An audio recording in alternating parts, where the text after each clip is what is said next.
Tu peux passer ta vie entière à chercher des réponses, à lire des livres, à regarder des vidéos, à répéter 1000 fois devant le miroir que tu t'aimes. Tu peux suivre chaque étape, chaque technique, chaque rituel promis pour guérir tes blessures émotionnelles. Mais si tu ne comprends pas une chose essentielle, l'amour que tu cherches pour toi-même chez les autres continuera de s'écaper entre les fissures de ton âme. Ce n'est pas parce que tu n'as pas assez essayé, ce n'est pas parce que tu ne mérites pas. C'est parce que personne ne t'a dit ce que tu es sur le point de découvrir maintenant, et ce que tu vas apprendre aujourd'hui changera profondément ta façon de voir les relations. Tu ne vas pas recevoir une belle théorie qui ne fonctionne qu'en apparence. Tu vas accéder à une clé que Carl Jung a découverte, une clé qui transforme notre façon de nous voir, de nous relier aux autres. Une clé que peu de gens ont eu le courage d'utiliser car elle demande quelque chose de simple mais de profond. Regarder à l'intérieur avec vérité. Alors je te demande, es-tu prêt ? Si tu lis ces mots maintenant, c'est qu'au fond de toi, tu sais qu'il y a autre chose. Vivre ne peut pas se réduire à survivre. Aimer ne peut pas être ce mélange de douleur, d'insécurité, de frustration. Répéter des phrases positives ou tenter d'harmoniser tes énergies ne suffit pas. Ce qui manque, ce n'est pas une nouvelle méthode, c'est le courage d'intégrer ce qui est déjà en toi dans ton quotidien de manière réelle et concrète. La plupart de nos conflits affectifs ne viennent pas de ce que l'autre fait ou ne fait pas. Ils viennent de ce qui n'a pas encore été guéri en nous. Quand tu comprends cela, tout change. L'ex qui t'a blessé n'est plus un ennemi, il devient un miroir qui révèle une douleur non résolue. Cet ami qui t'a fait te sentir mal montre aussi un point que tu refuses encore de voir. Ce n'est pas une punition, c'est un chemin. Combien de fois t'es-tu senti attiré par quelqu'un qui te rendait anxieuse et incertain ? Combien de fois as-tu ressenti de la colère envers quelqu'un sans trop savoir pourquoi ? Ces personnes ne sont pas entrées dans ta vie par hasard. Elles sont des reflets de parties de toi que tu n'as pas encore accepté de voir.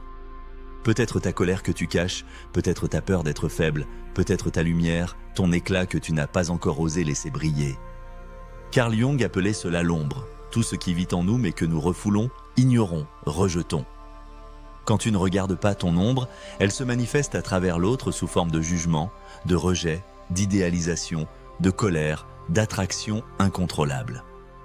La personne qui t'irrite le plus te montre la partie de toi qui a besoin de soins. Celle qui t'éblouit reflète une qualité que tu ne t'autorises pas encore à incarner. C'est difficile à admettre, il est plus facile d'accuser l'autre, de dire que c'est lui qui nous a blessés. Que c'est son comportement le problème, que tout irait bien s'il changeait. Mais tant que tu te connectes à partir de tes blessures, tu attires encore de la douleur. Tu continues à chercher chez l'autre ce que tu n'as pas trouvé en toi. Imagine le pouvoir que tu détiens quand tu réalises cela. Tu arrêtes de vouloir réparer les autres, tu commences à te guérir. Tu cesses de dépendre des émotions extérieures, tu bâtis une base intérieure solide. Les relations cessent d'être une lutte, elles deviennent un espace de croissance, d'authenticité. Tu apprends à aimer sans dépendance, à t'ouvrir sans te perdre, à dire oui sans renier ton être. Si ce que tu découvres ici résonne en toi, si tu sens qu'il y a quelque chose de profond qui s'éveille, alors abonne-toi dès maintenant à cette chaîne et active la cloche de notification. Chaque vidéo que je partage est créée avec le cœur pour t'accompagner dans ce voyage de transformation et ton soutien donne de la force à cette communauté qui grandit chaque jour. Laisse aussi un commentaire pour me dire quelle partie t'a le plus touché, ton partage peut éclairer le chemin de quelqu'un d'autre. Cela demande un engagement envers ta vérité.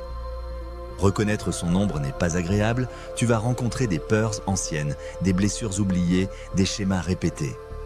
Mais tu vas aussi découvrir des trésors, ta force, ta sensibilité, ta créativité, ta liberté. Tu cesseras de te diviser pour plaire, tu commenceras à t'unir pour vivre pleinement. Ce chemin n'est pas instantané, il est un processus. Il demande patience, observation, compassion envers soi-même. Mais la récompense est immense. Quand tu réunis tout ce que tu es, lumière, ombre, force, fragilité, tu deviens entier.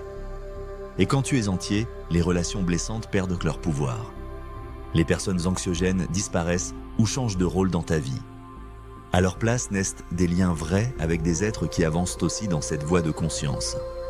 C'est là que l'amour véritable prend forme, pas celui qui dépend, qui mendie, qui attend ce qu'il ne s'est pas donné. Un amour mature, né de quelqu'un qui s'est déjà appris, respecté, valorisé. Tu ne cherches plus dehors ce qui est déjà en toi. Quand tu rencontres quelqu'un, c'est pour partager, pas pour combler un vide. Peut-être qu'en entendant ces mots, tu ressens une douleur, un souvenir revient, une relation qui t'a blessé. Un cycle qui s'est répété, une déception. Je sais, ça fait mal, mais cette douleur peut devenir un début, un appel vers une nouvelle manière de vivre, d'aimer. Chaque blessure est un message de la vie. Regarde ici, il y a une partie de toi qui a besoin de toi.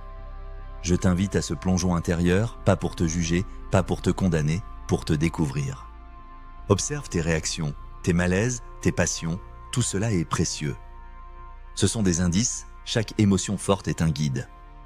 Si tu as le courage de suivre ces signes, tu découvriras un espace plus léger, plus vrai, plus à toi. Prends un moment maintenant, demande-toi, qu'est-ce que tu rejettes en toi? Quelle partie caches-tu aux autres? Quelle facette essaies-tu d'effacer même si elle te semble honteuse ou dérangeante? Cette partie réclame de l'amour. Tant qu'elle est rejetée, tu continueras à la chercher à l'extérieur. Tu continueras à projeter, juger, te décevoir. Mais quand tu l'acceptes, non parce qu'elle est parfaite, mais parce qu'elle est tienne, quelque chose change. Tu commences à te voir avec un regard nouveau. Tu commences à voir l'autre avec plus de compassion. Tu entres dans des relations plus légères, plus vraies, plus aimantes parce que tu ne cherches plus à réparer, tu offres ta présence. C'est justement dans cette transformation que tout commence à prendre sens. Quand tu comprends que tu n'as plus besoin de courir après l'approbation des autres, ni de te modeler pour entrer dans des espaces qui ne sont pas faits pour toi. Le besoin de plaire, d'être parfait, de cacher tes défauts, se dissout peu à peu. Laissant place à quelque chose de bien plus puissant, l'authenticité. Être authentique ne veut pas dire être invincible. Cela veut dire être entier, même avec les parties encore en construction, même avec les cicatrices. Parce que c'est là que se cache la beauté de la vie réelle, pas dans une perfection inaccessible, mais dans une vérité vécue. Tu as déjà remarqué comme souvent on cherche à cacher ce qu'on pense être notre faiblesse. Comme si ne pas montrer nos sentiments pouvait nous protéger de la souffrance, du jugement, du rejet. Mais se cacher nous éloigne encore plus de nous-mêmes. Et plus on fuit ce qu'on ressent, plus on se perd dans des relations superficielles, des rôles forcés, des histoires qui blessent parce qu'elles ne reposent pas sur eux que l'on est vraiment. Alors on continue en manque, frustré, répétant les mêmes schémas, se demandant pourquoi l'amour véritable semble si loin. Mais la réponse ne vient pas de l'extérieur, elle vient de l'intérieur. Elle est dans le courage de regarder nos blessures, non comme des ennemis, mais comme des messages. Chaque rejet vécu, chaque abandon, chaque moment où tu t'es senti seul, tout cela a laissé des marques. Mais ces marques n'ont pas besoin de te définir, elles peuvent devenir des ponts vers le centre de toi, là où réside ta véritable force. Personne ne traverse la vie sans blessure, nous en avons tous. Mais ce qui différencie celui qui se libère de celui qui reste prisonnier du passé, c'est ce qu'il fait de SS douleur. Tu peux continuer à blâmer le monde, dire que personne ne te comprend, que personne ne t'aime comme tu le mérites. Ou bien tu peux faire un autre choix. Tu peux décider qu'à partir de maintenant, chaque relation, chaque miroir, chaque inconfort sera une opportunité de guérison. Je ne dis pas que ce sera facile, mais ce sera libérateur. Peu à peu, tu réaliseras que tu n'as plus besoin d'histoires compliquées, de jeux émotionnels, de relations qui te vident. Parce que tu as appris à te choisir.